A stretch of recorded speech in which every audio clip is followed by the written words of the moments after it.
আজকে একদম অনুষ্ঠান শেষের মুহূর্তে, তো সেই শেষের মুহূর্তে যেটা আমার কাছে রিকোয়েস্ট এসছে, তো পাণ্ডুলিপি ছবির একদম শেষ সিচুয়েশনের একটা ডায়লগ আমি বলবো, তারপর আমার সঙ্গে আমার সহশিল্পীরা আছে, ওনারা ওনাদের চরিত্রের আমি চাইবো মানে আপনাদের রিকোয়েস্টেই যেটা আসছে, ওনাদের চরিত্রের একটা করে ডায়লগ আপনাদের অবশ্যই শোনাবে।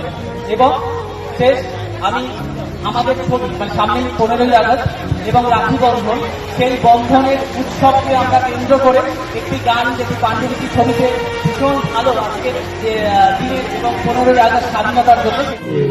আমি স্বদেশী তোমার দেশেতে তুমি, তোমার আমার অন্তর এবার আমার জন্মভূমি, আমার মাতৃভূমি। পরশ পাথর কি হবে একটু পরশ করে ধর, ভাইয়ের মায়ের স্নেহ আমার জন্মভূমি, আমার মাতৃভূমি। ধন্যবাদ।